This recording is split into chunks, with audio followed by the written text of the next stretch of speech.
earthquake, which lasted about a minute, was felt throughout the country. It was the strongest to hit Haiti in 2 centuries. In the city centre, they're desperate to help those trapped under the rubble. The poorest country in the Western Hemisphere.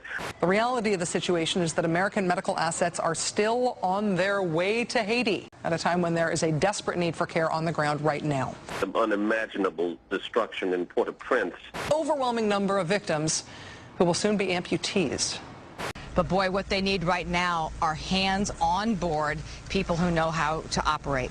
We get emails now from people all the time saying, I'm not sure if I should come, and it seems difficult. You know what, you can cross over from the Dominican Republic if you're a doctor, if you're a nurse, if you're, got any association with the humanitarian group. You can fill up. I met guys at the hospital today who were just highly motivated young men who had been in the military or had been EMTs, and just, they just flew to the Dominican Republic, met some people on the plane, gathered together, got a van, loaded up with supplies, medical supplies, drove it in, and they're literally saving lives. These are people in their early 20s. I know you've been preaching it, and we're preaching, all of us. They need so much help here.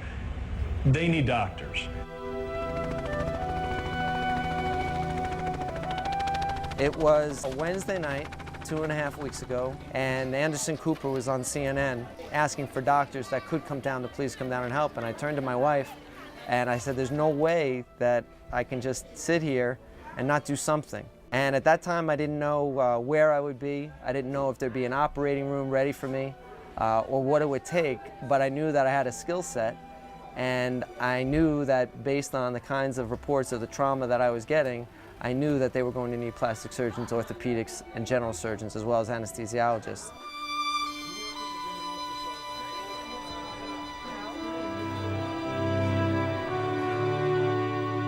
Anytime my husband told me that he needed something, all I had to do was send an email and people would just come to our rescue, and we got donations as far as Canada, Europe. We became this great little community that just wanted to help, and we did, and we should all be very proud.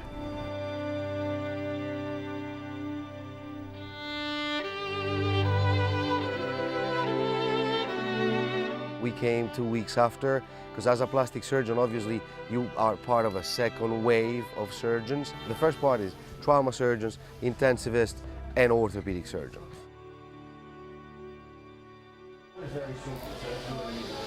I got down here 11 days ago. It was 3 days after the aftershock that hit to help out with the chaos that ensued after that. A lot of people didn't want to go back into the buildings. I make sure that the place is secure, plus that we have housing for everybody. We're currently housing about 150 on site, another 50 people off site.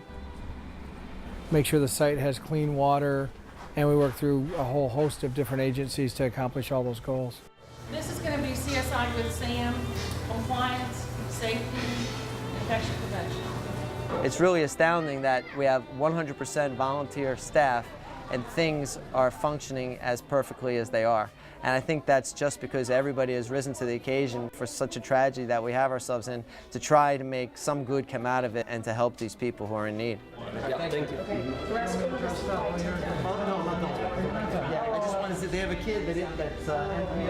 Not on the schedule, so I just wanted to clear it for surgery. I thought you were done. I saw you Really, I think it's the teams that we're seeing here that have come in here, and we've all kind of supported each other through all this, and we're all here. We're doing a hard job. We're trying to do it to the best of our abilities, and I think we just kind of feed off each other a little bit. And we're starting to see, now that we're in the second and third week, we're starting to see people get better. Unfortunately, our job is not finished. There's still such need there, and maybe now more than ever. Just because we don't see it on the news, it doesn't mean that it's no longer there. The need is great, and we need to keep going.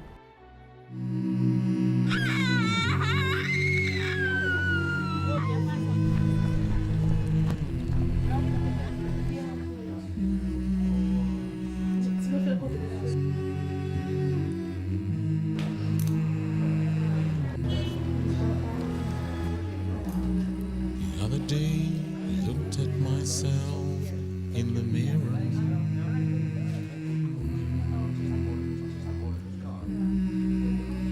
Do not hide.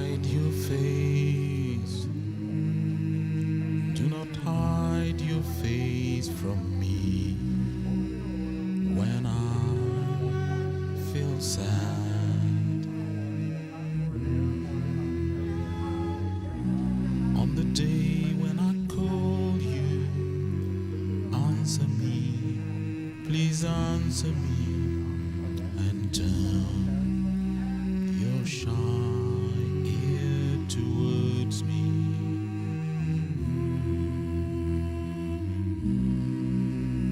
No cows and no grass to graze on makes me feel I'm an old man.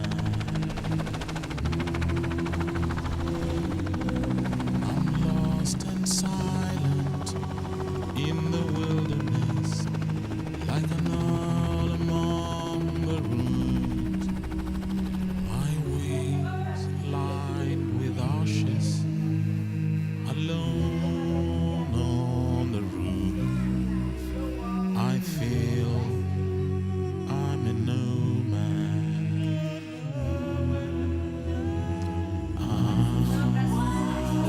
feel I'm a no man. I feel I'm a no man.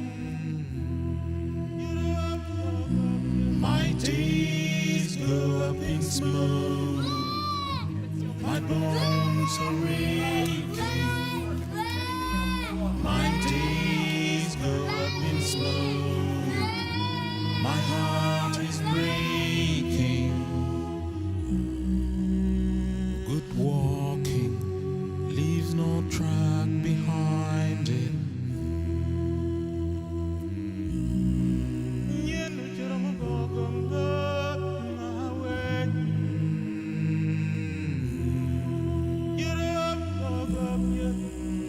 Do not hide your face.